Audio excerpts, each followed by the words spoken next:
So apparently Catholicism is dying. That's what everybody says with this new Pew Research study that everyone's pointing to, saying that, oh no, the Catholic Church is having massive problems with recruitment and people are leaving in droves, and what are we ever gonna do? It's okay, I looked at it, it's not that bad. First off, there's a few reasons why you shouldn't even trust this data or really any polling in general. The sample size is way too small. 36,000 people for a poll is not great when you're talking about hundreds of millions of people that it's supposed to represent. And this is even more of a problem when you're talking about people who identify as Catholic, right? Because it's very easy to find someone who's a Catholic but is not a Catholic. We also have this weird thing that I refer to as the Protestant problem, where they lump all the different types of Protestant denominations together and just shove generic Christians into it as well. Like, it may look like the Catholic Church is failing when you think that 40% of the church is Protestant, but then you realize that 40% is adding up Black historical Protestants, mainline Protestants, and evangelical Protestants. And even if we dive deeper and just say evangelical Protestants at 23% as opposed to Catholics 19%, if you click a little deeper, what you'll realize is that that's a bunch of different people shoved into a group the Catholic could probably also fall into. It's just Christian. When in reality, the main group of that, which is evangelical Baptists, are only at 8%. This is also abnormally hyperinflated because if somebody says I'm non-denominational, then they get put in the non-denominational category. But if they say I'm just Christian, then they ask them other questions like, well, are you born again? Are you restored Christian? Are you reformed? And also, what's your race? Because race would mean we separate you into a different thing, which is a little bit racially weird. So a lot of Christians I know who will say, oh, I'm just Christian. I'm not directly associated with any part of groups because they don't really know, right? They would just be shoved into likely evangelical Christian because what most aligns with them is evangelical Baptist, even though they would probably never call themselves a Baptist. So when we sort all that out, we see that Catholicism is still the single largest or most dominant form of Christianity. Also, even if we just look at Baptists at that powerful 8%, about like 63% of them are just in the Bible Belt South. So duh, as opposed to the Catholic Church, which is spread pretty evenly across the country. Anytime you see this weird evangelical problem, just break it down a little deeper and you'll notice, no, we're just lumping things together that shouldn't be lumped together. That being said, there are some really interesting insights in the study that I would like to call a little bit of attention to before I explain what's really going on. Firstly, the age of those who are self-identifying as Catholic is skewing older and older as time goes by, which makes sense. People are getting older and eventually dying. A very important point that we'll get to in a second. 35% of US adults have switched religion from the one they grew up with. And that includes jumping from one denomination of Christianity to some other. And on top of that, 22% of them who were raised Christian are no longer identifying as such. Now, the interesting thing is that for every convert into Christianity, there are 6 converts out of Christianity. And for Catholicism, it is way worse. For every 10 people who join the church at the Easter Vigil, there's about 84 of them who leave. And where are the Catholics going? Well, they either go to the religiously affiliated, a group that actually ties Catholics for the percentage in the United States,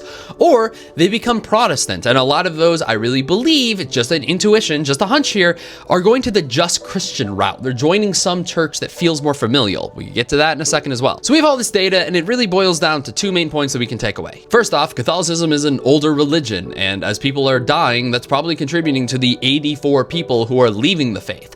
It's hard to stay in the faith when you're no longer on this earth. And obviously, like, that's the human condition. We can't do anything about that. And for everyone else, well, it seems like the church just isn't serving their needs, and so they're leaving. But this study didn't ask for reasons as to why people were switching religions. You have to go all the way back to a 2009 Pew Research study for that data. Basically, if they went from Catholic to Protestant, either their spiritual needs were not being met, or they found a religion they liked more. Or if they went unaffiliated, meaning if somebody asked them like, hey, what religion are you? They would just say, not really anything. Primary reason is that they just drifted away and never returned. And the secondary reason being that they disagree with the church's teaching. And you probably know people like this, people who just drifted away from the faith during COVID and they were like, no, I'm just not going to be anything anymore. I'm just, it's not really worth it for me spending an hour on Sunday plus the 15-minute driving time there and back. So it's an hour and a half. It's not really worth me going to church. Or people who've taken the opportunity to say, you know what, I'm just not vibing with the Catholic Church. That church down the street is a way better fit for me. Regardless of what the reasoning is, we have to ask, what do we do with this information? How can we stem this tide of so many people leaving? Crisis Magazine wrote a really interesting article about this. One thing that I love that they pointed out was that Catholics ignoring the problem is a big issue,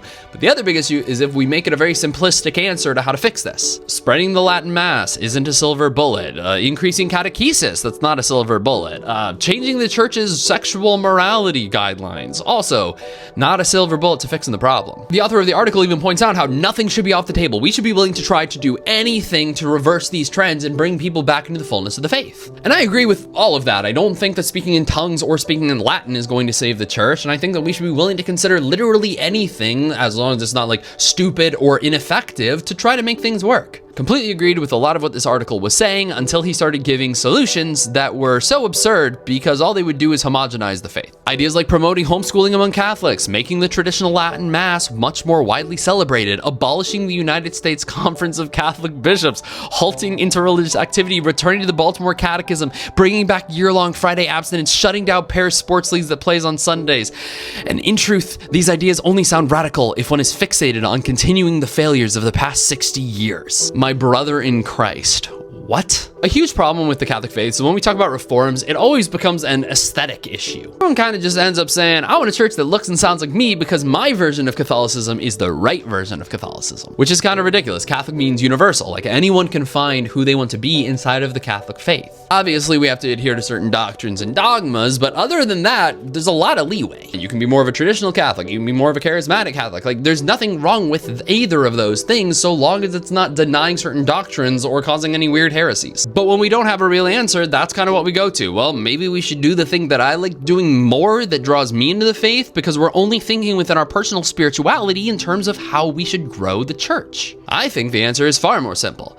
The church needs to stop working against itself. As a 27-year-old Catholic, staying Catholic is a very hard battle. And it's not like a self-righteous battle where we're like, man, it's really tough, but I'm gonna persevere. No, it's nothing like that. It's because it sucks being Catholic sometimes. Primarily, it's because most Catholics really suck. A great example of this is something that should be the easiest touch point for us to bring, especially young people, back into the church in a positive way. Because even if they've just been baptized, if they have parents who are more religious than them, as the studies are showing, then they probably want to get married in the Catholic Church, even if they personally don't want to do that. It should be the easiest thing in the world to give someone an amazing experience. To a degree, they'd say, man, maybe I should go back to church. Just from the logistics of planning my wedding here, these people are really nice. Instead, I can tell you firsthand from myself and my friends, it's the worst experience known to man. I had multiple church directors look weird at me when we said we wanted a flower girl who would, put flowers in the aisle as she was walking down the aisle. They looked at us like, who's gonna clean that up? We'll clean it up. We're not just gonna leave a mess in your church. Just tell us we have to clean it up and we'll clean it up. Like, there's no problem with that. I had another friend who went to go through multiple rounds of marriage preparation because they just weren't sure if things were sticking well. And the worst of all, a parish wedding coordinator openly was talking smack about the couple because the wife was not Catholic and the husband was. Basically saying that no one should be getting married in an interfaith marriage, which isn't even what the church teaches. It was just her personal opinion, to a degree that she was willing to say it openly. And I'm sorry, but you're saying, how can we get Catholics back in the faith?